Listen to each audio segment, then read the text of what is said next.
Welcome back to episode 33,409 of the RECRAP. We're going to talk post-game. The Bears' victory over the Pissburgh Steelers. The Bears have now played the Steelers 14 times in Chicago between Wrigley Field, Old Soldiers Field, New Soldiers Field, wherever else. I guess that's it. And they have beaten them 12 times. And it's not like, the Steelers used to be just a crap franchise, just the worst for a long time. But a lot of these wins come after that. And somewhere we have to remember this crap when we talk about all those Steelers games. I don't remember. I don't think the Bears have a very good record in Pittsburgh, but Pittsburgh certainly doesn't have a very good record at the Bears. The Bears were, what was it? 31-28 victors over the Steelers.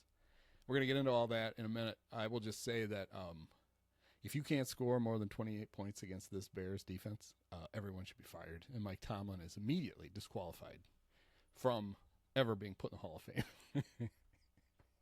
It's terrible. But still fun. Like, it's one of those things, right? When the Bears, the most frustrating kind of team to have is a team that has a good defense but can't score because you're in every game, but you don't ever feel like you can do anything to win it. And the most fun, flawed team is a good offense and a bad defense because no matter what the defense does, you feel like the offense can, at least make it entertaining and keep you in it. And that's kind of where they are right now. We'll get into it. It's not the fault of the Bears' defense. Basically nobody that they counted on is playing right now, and they still somehow are finding ways to win. Okay, so the sponsor today, we have a lot, of course, because that's what I do. I run around and I sell sponsors, highly paid sponsorships for this podcast. We've got some doozies, but we have to explain. Oh, I almost hit the wrong button. We have to explain the first sponsor, and you're going to get 2 commercials from them. And there's a reason for that.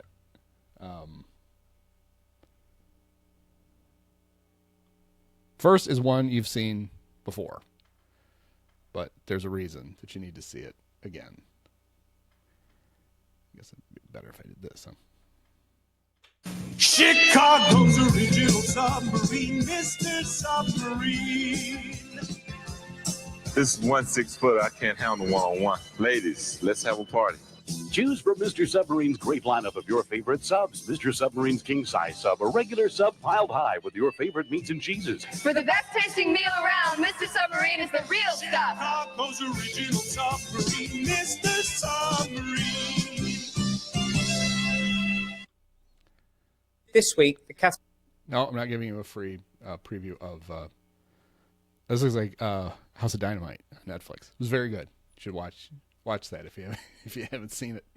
It's not exactly the most uplifting movie in the world. So I'll say if you have the kids gathered around at Thanksgiving, don't have everybody watch that. Still pretty good. Okay, so that's the infamous Scottie Pippen Mr. Submarine commercial with his 1 6-footer I can't handle by myself. Come on, ladies, let's have a party. And I believe that is Dean Richards doing the voiceover. I may have inadvertently given the credit to Wayne Messmer last time. Okay, so last week the pod was sponsored by Mr. Submarine because they had the great Tom Waddle 50th anniversary commercial where he asked the guy to throw him the sub, and when he throws it to him, he drops it, and Waddle just yells "fuck." It's very funny. So you saw this guy, Scottie Pippen. You have to see the Scottie Pippen one.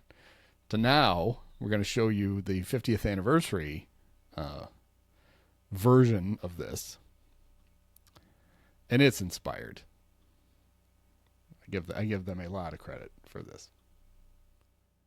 Chicago's original submarine, Mr. Submarine. This is 1 6-footer. I can't handle one-on-one. Ladies, let's have a party.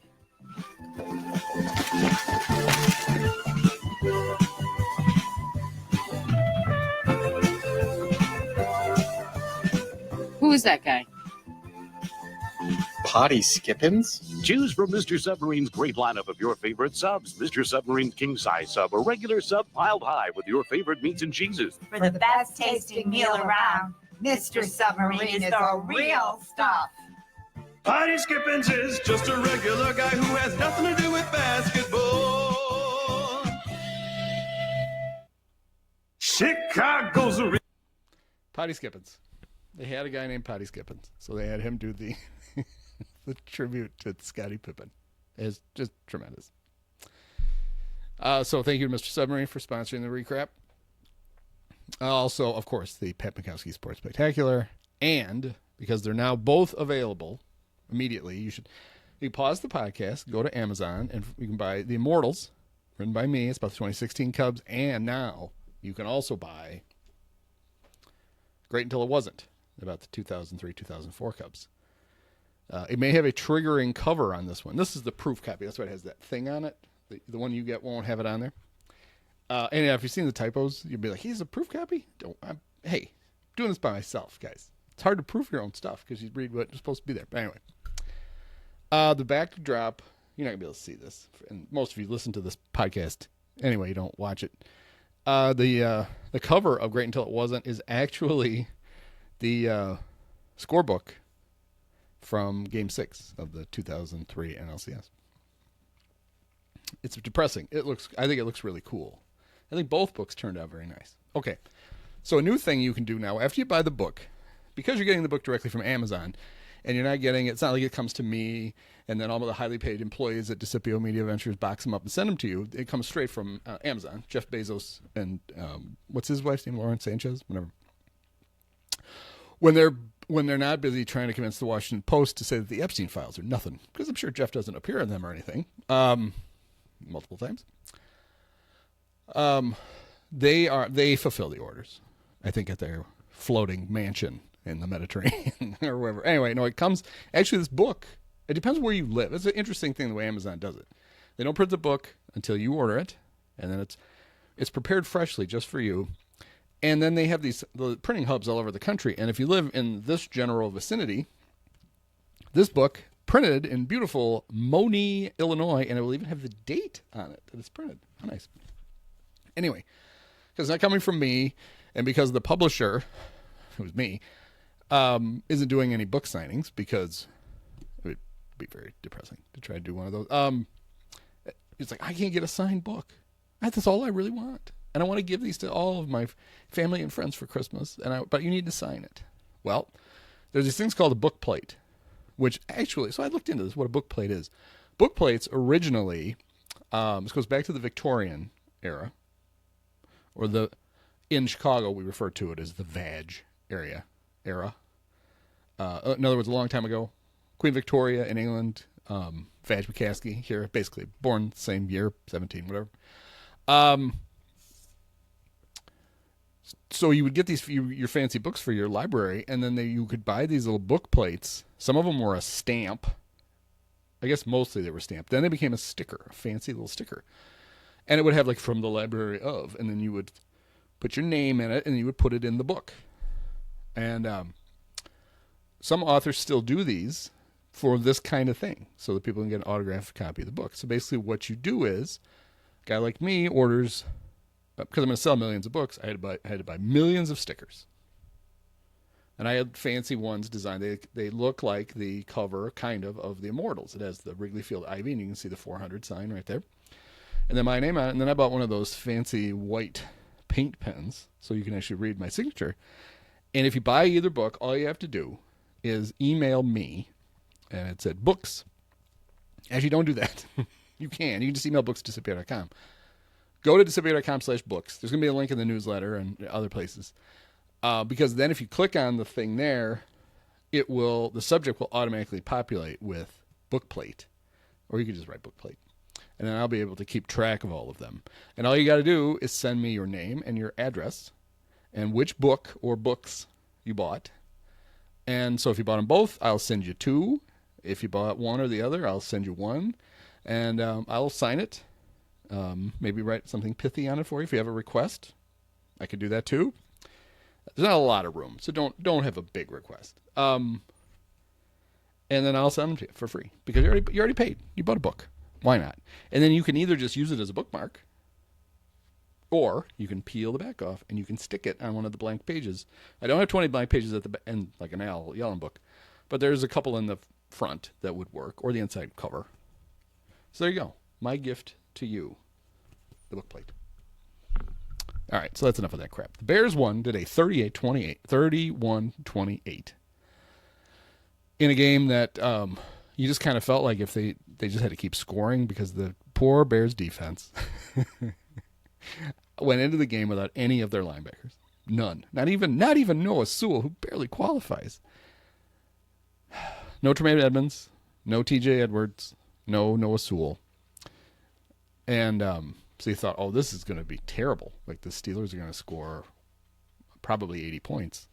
And can the offense actually keep up? I don't know. Somehow they limited them to just 4 touchdowns. And they somehow won again, which is just becoming a thing. So I'd like to know how come the Bears are 8-3. The Patriots are now 9-2. And everybody talks about how good the Patriots are and how the Bears are just lucky to be 8-3. But the Patriots never play anybody. Somehow they play the Bengals and the Browns and the Jets every week. I don't understand how they do that, but they do. And they have one good win. They beat the Bills. And the Bills are not good now. We realize that. They just keep losing to bad teams. But Drake May, he's amazing. And the Patriots, and Mike Vrabel, they're right back to they're back to their dynasty selves again, which we know isn't true. And then, the Bears, the plucky little lucky Bears. I admit I'm the guy who said last week that when they got to 7-3, I tried to come up with 2 more wins for them.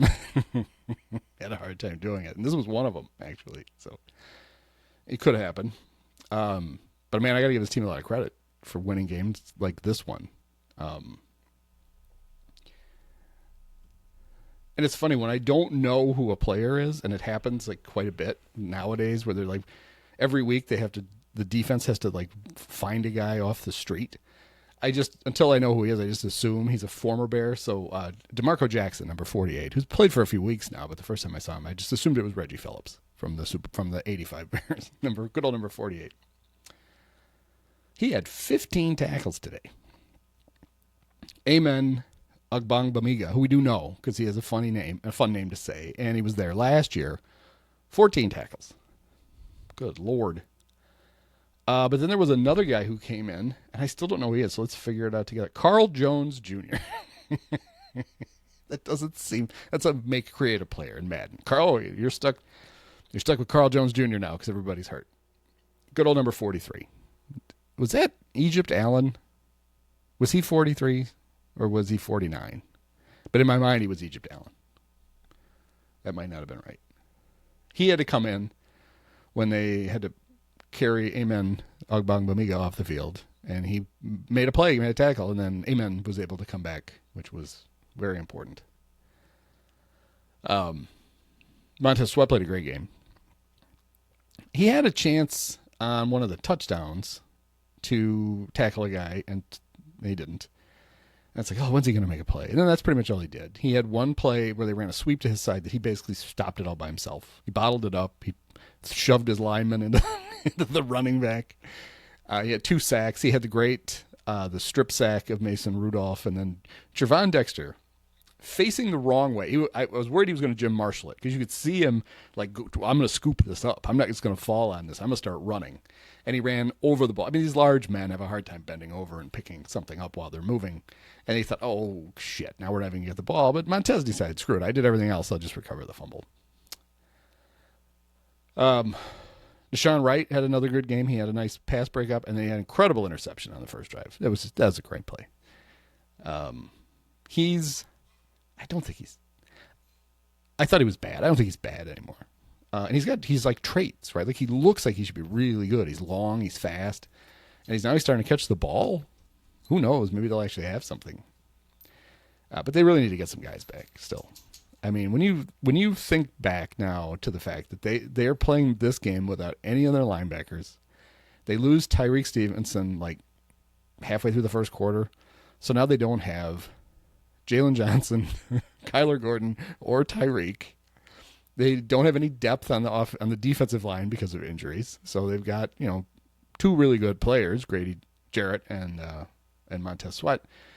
But they can't rotate other guys in right now because they just don't have any depth. I mean, they try. They even had the hyphen. He made a nice play. Joseph Pfeifen, Tryon Shoirinka. But it's impressive, I think. I mean, this is not a talented defense. Every time they stop somebody, I'm surprised. And it was kind of, they had the 2 4th and 1s, and the first one goes 56 yards for a touchdown. Oh, and by the way, CBS was this the first NFL game they'd ever broadcast? They were just missing plays. They kept going to this. It's like a low end zone camera, which is usually used for replays. Like that's when you see the play from an angle where you can actually tell what's going on, and then they look at that camera. And go, oh, here's a cool shot. Let's show this. The director kept cutting to that, and we completely missed the 4th and 1. The other thing was lots of sideline shots. Got to show the coaches all the time. And then when you're watching at home, you can't tell what's going on. Like we didn't know for sure that the Steelers were lining up to go for it. And then all of a sudden, Ian Eagle is screaming that I don't remember who it was. I'm sure it was Gainwell, right? And you have all their big carries. 10 for 92. Yeah, he had a 55-yarder. So that was him. All of a sudden, he's yelling that he's running for a touchdown. And you're like, what? Pretty bad. It was kind of the visual equivalent of Jeff Joniak calling the game on the radio. We just don't really know what's going on. And it's a shame because I really like Ian and J.J. Watt. I think they're really good. And Ian's pretty much good with anybody. It's kind of nice that the Bears have ascended now, at least for now. They're relevant enough that we're getting good broadcasting teams. Not a lot of Spiro Adidas anymore. But, yeah. I do think it's funny. I'm sure there were Bear fans like, I can't believe we got J.J. Watt. TJ's brother plays for the Steelers. He's rooting for the Steelers. I got the very distinct feeling that J.J. really didn't mind that the Steelers lost. I think he was still pissed that T.J. It passed him in all-time sacks. And he's kind of like, yeah, screw it. I never got to play in a Super Bowl. Why the hell should you? I hope you lose every week. I hope you get 4 sacks and lose every week. So I did not feel that there was he was being a homer at any time. I did think he was maybe being a little optimistic about what Mason Rudolph could do, though. He's like, I don't know why they're not throwing the ball down the field more. It's like, well, did you see what happens when he tries? Yikes. But like I said before, the ponderous 10 minutes of sponsor information. I think it's a real indictment of the Steelers that they couldn't score more than 28 points against the Bear defense. Like, it felt like anytime they wanted to throw to a tight end, they could and get a game because the linebackers usually weren't in the right spot. And when they were, they made tackles, but there was a reason for that. They got the ball run at them and thrown at them all the time. It really just felt like they should have done that more. I don't know. I mean, I'm sure that people are like, well, the Steelers would have killed him if Aaron Rodgers sucks now. He's not any good. It probably would have been a very similar game if he'd have played. I think it would have been good, though, if he'd have played with his... And he could have held every time he threw an incompletion, he could have held his little hand. Like, oh, it's because my left-hander. Yeah, boo-hoo-hoo. I did notice they kept showing... When they would show him, they showed him a lot. Which, like, why? He's hardly interesting anymore when he plays. He's certainly not interesting when he's not. He did have his wedding ring on from his phantom marriage to Brittany with an I. We won't tell us who she is.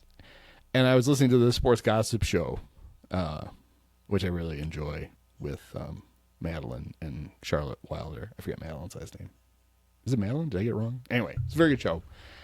They're very funny. And they basically were pointing out that, he said, well, I got married, and I'm not going to give you any specifics because I've been, I've been too many public relationships and blah, blah, blah.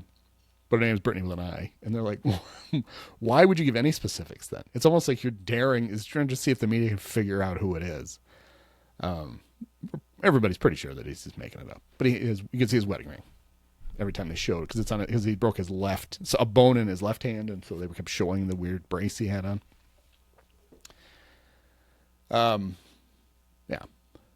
Offensively, the Bears were frustrating, but productive enough. They had some nice drives. DJ Moore had a nice game, except for, and honestly, he got a 15-yard penalty for throwing the ball at, I forget, one of the annoying Steelers. Maybe it was Jalen Ramsey. It should always throw the ball at Jalen Ramsey. He's the most annoying one of the bunch. he just kind of like flipped it. Like, I think that's only a penalty if you like really throw the ball at a guy. I know DJ shouldn't have done it, but it seemed really weak to even call that. That really feels like one where the ref should just like yell at the player and go, knock that shit off. You know, that should be the penalty. Maybe they could have a public shaming instead, where instead of a penalty, the ref will turn his mic on and lecture the player on the field to make him feel bad. And there's no actual yardage assigned. DJ, come here. You feel good about what you just did? Yeah? You're making an ass out of yourself and your team? No, it's a 15-yard penalty. Why not? Caleb had a nice game, although a couple of key misses, and the the spasm he went into in the end zone was not great. And this was funny, too, because I just made the Patriots Bear connection. So Bear game on one TV, red zone on the other. Caleb drops back, should have thrown the ball away or at least run.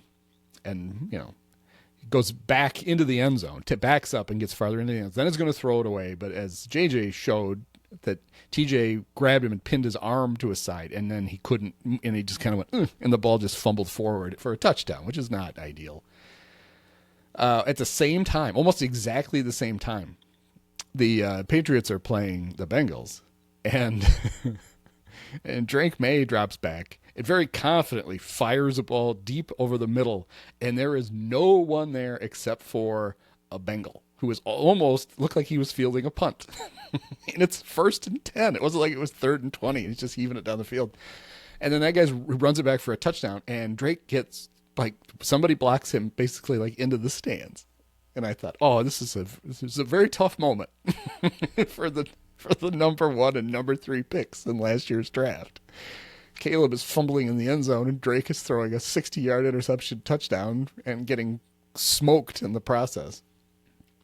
So in other words, everybody, it happens. It happens. Caleb, 19 to 35, 239 yards, 3 touchdowns. One of the drive that ended with the slant to DJ had a lot of nice throws on it, like right on time, coming out of their break. So. Or was that it might have been the Loveland one. I can't keep them all straight. Oh, there's just too many touchdown drives. What's a guy to do? They're going to have to, like, name them. Operation Midway. No, don't do that. Don't do that.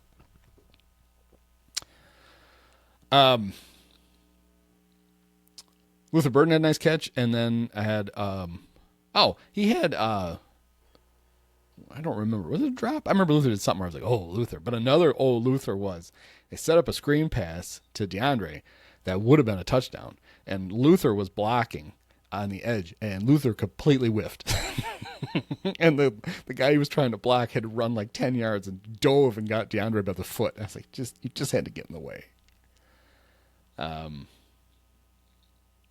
Luther had one rush. Oh, that was right. That was like then that was the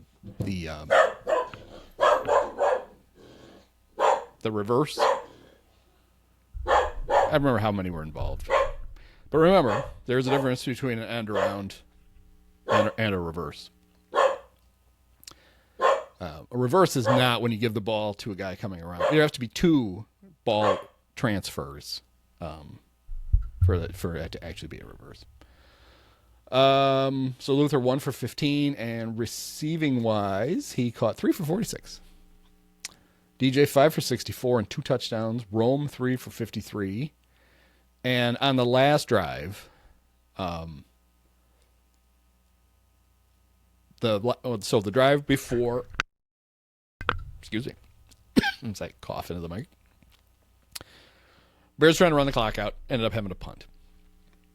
First down was a pass over the middle to Rome. No, that's not right. What was this drive? Anyway, there was a drive late in the game. And Rome was open. Caleb threw it behind him. Incompletion. If he gets a first down there, the Bears can run a fair amount of clock. Last time they had the ball, I guess they ran the ball twice. They ran it to Monungai again, and it was a counter, and it was there for an easy first down. And the Soldier Field turf returned in all of its glory, and Kyle fell down and get the first down. Then the Bears ran kind of a, I guess I don't think it was. I think Caleb rolled on his own because there was immediate pressure. Because JJ was right. That's conventional wisdom there. If you want to try to throw the ball, you put the quarterback on a rollout. If he's got an easy pass, he throws it. And if he doesn't, then he kind of slides down. It just stays in bounds. And Caleb probably just should have taken a sack there. Instead, he did the thing that always happens on those rollouts. He threw the ball 100 miles an hour to the sidelines and didn't get caught. That ended up not hurting them at all because, and then Gene Steratore did not really explain this very well at all. With the clock stopped, and this actually CBS screwed this whole sequence up. It was very confusing to the home viewer. Thankfully, big brain on me, I figured it out. One of the defensive backs for the Steelers tried to trip DJ Moore after the play was over, just to be an ass. Like, he was kind of running by him and went to trip him. And they hit feet, and that guy got hurt. He got spiked in the ankle or rolled his ankle. And he had to be helped off the field. And so because of that, the Steelers, who the Bears had let them save a timeout with the incomplete pass, they had to use the timeout or have a 10-second runoff. They probably should have taken a 10-second runoff and kept the timeout. Actually, I don't think there's a 10-second runoff because there's no clock right there. You just lose the timeout. Don't have a choice. And JJ wasn't quite sure. And they brought Gene in, and Gene basically said, in that situation, in other words, Gene wasn't paying any, he was watching a more important game. And he's like, yeah, in that situation, that's what they do. It's like, well, you didn't explain it. You just said what happened, which we know what happened. We were supposed to tell us why it happened. So the confusing thing for CBS was that part of it was fine, except then that's when they had I've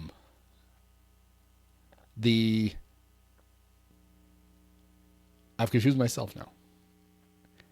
There was a penalty, and they first misapplied it to the Steelers, right? So it was on the Bears, and it was on the Steelers. CBS going to show us this replay. Well, they show us the replay of DJ and that guy hitting feet, which we knew didn't happen on the fourth down because there was a punt. DJ wasn't on the field. So we didn't actually see, we never saw the replay of the thing that got called wrong, but it was presented by the director and the announcers as, here's the thing that just happened when it didn't just happen. So anyway, I gave myself credit for having a big brain, and now I don't remember what happened. We can look at the play-by-play and try to figure it out. But anyway, there was the one re-punt that turned out really well for the Bears. It gave him like 30 yards better field position because of a penalty that was originally called on the Steelers that actually originally called on the Bears that ended up being on the Steelers, and the Bears were able to make him re-punt.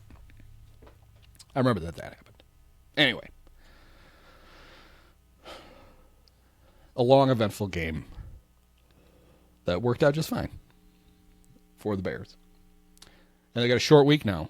They got to play the other team in Pennsylvania. Not the Providence Steamrollers. That would have been Rhode Island. No, they're playing the Eagles on Black Friday. It's an Amazon game, and I would expect you're going to get a lot of commercials about my books. I'm really looking forward to it. They haven't asked me to cut any promos for it, but I just assume they'll have major celebrities doing it. Tom Hanks reading aloud from the book. Basically, most of the people doing narration on the Ken Burns Revolutionary War thing, I would expect they'll be reading from the book. Maybe live. I don't know how they're going to do it, but I'm excited. They're quite a partner. But yeah, that was it's funny. That was, that came down to the second to last play of the game. And that was a more relaxing end than what we're used to. It turned out fine, but I wouldn't have done it. The Steelers, their second to last possession, they had a 4th and 9, and I'm like, well, you're just going to go for it here because you're far more likely to get what you need from the Bear defense than you are from the Bear offense. I overestimated what the Bear offense was going to do with the ball, but I was kind of surprised they punted. But it made sense. They had all their timeouts.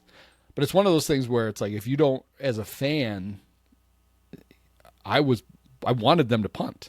So when you figure they're always going to do the opposite of what you want. So I was just assuming that they were going to go for it, and they didn't. And then the last two passes were deflected, right? Grady Jarrett and then Jaquan. And the game was over. And the Bears won. They're 8-3. I'm going to look quickly at the NFC standings. See how things are going.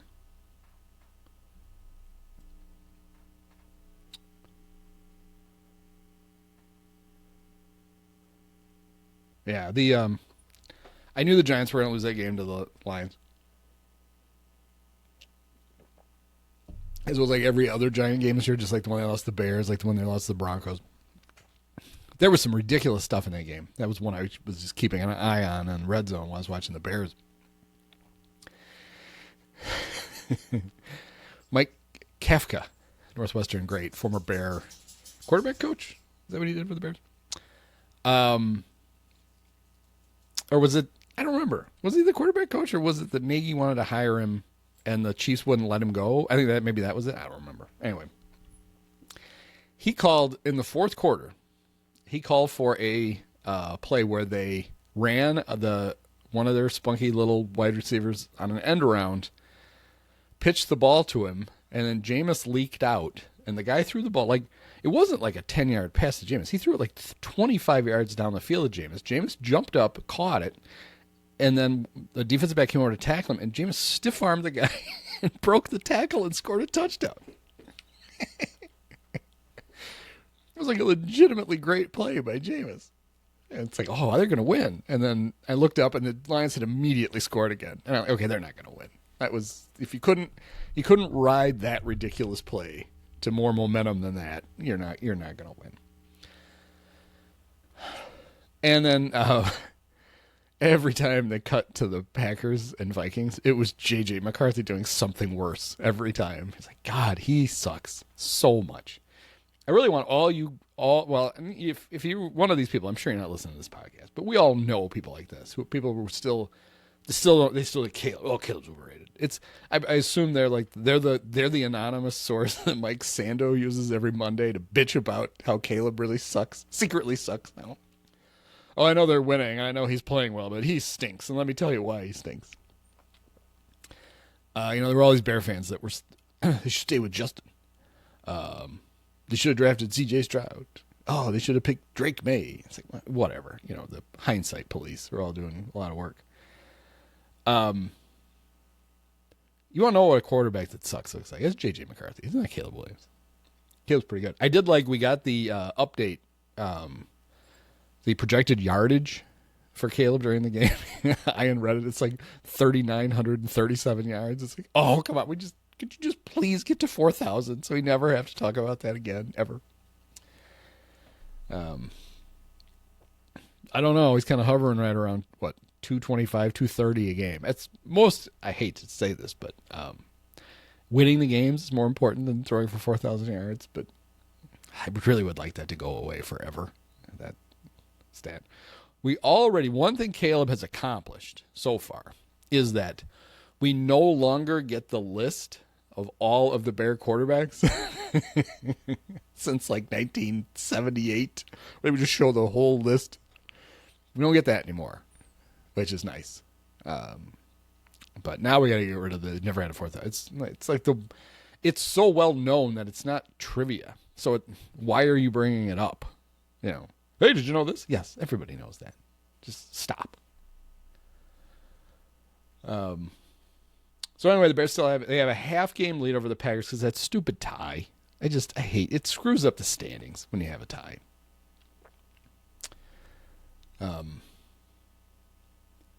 Bears play the Packers coming up in 2 weeks. Friday, they play the Eagles at 2 Central. Is that what it is on Amazon Prime? In front of Al Michaels and Kirk Herbstreit. I could do without Kirk. I don't need him. I think he's fine on game day. Although I don't know why anybody watches game day. But anyway, he's fine on game day. He's not a bad college football announcer. I do think that the team with him and Chris Fowler is horribly overrated because I think Fowler is bad at calling football. And I don't need him doing NFL football. I just don't. I mean, you got Greg Olson sitting there now, and the idea that there wasn't another number one to hire at the time, so you went and got Kirk. Fire Kirk and hire Greg. Share him. Have him do Thursdays and Sundays. I don't care. But anyway, we get him. And then it's Bears, Packers, and it's the late Fox game on December 7th.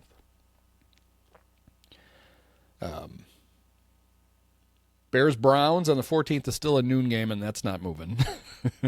That ought to be fun. And then Packers, Bears on the 22nd in Chicago is TBD on the 20th. Although, is that news? Because that's Saturday, right? 14th? Yeah. Because that was either or. It could be Sunday or Saturday or Sunday. So that's going to be a Saturday game. And then Bears-Niners is a Sunday night game on the 28th. And they finish up with the Lions. And who knows what time that'll be. That could be for the division title. Or the Bears could be 8-8 by then. No, they're not going to lose. They're not going to lose 5 in a row. But yeah, their schedule gets significantly more. Their schedule was backloaded. Packers, Lions, Niners, Eagles, all good. Browns bad. So got to beat the Browns. 8-3, like we talked about last week. I think 10-7 should get you in the playoffs, but I don't think it's going to guarantee it this year. So 11 would. So can you go 3-5 the rest of the way and make the playoffs? Is that right? That's not 3-5. How many games? 1, 2, 3, 4, 5, 6. If you can go 3-5 in the last 6 games, no, there got to be 7 games. 1, 2, 3, 4, 5. There's 6. I can't count. They're 8-3. They played 11 games. Jesus. 3-3, you make the playoffs. Can you go 500? Can you do it? Sure. I think they can. Like I said, I feel like they're playing with house money. They proved all the things they had to prove this year. Ben's a good coach. The offense works. Caleb's a good quarterback. Everything else is gravy now. Speaking of gravy, happy Thanksgiving. How's that? Wrap it up succinctly. Many of us have herpes. Post-game show is brought to you by Christ, I can't find it. The hell with it. It's fitting. It's got to be done with one of the best games of all time. Just unbelievable. Got to congratulate the Dolan family. Thank you. Sean, my podcast co-host Andy, you were his favorite player growing up. Oh, thank you so much, awesome. Andy.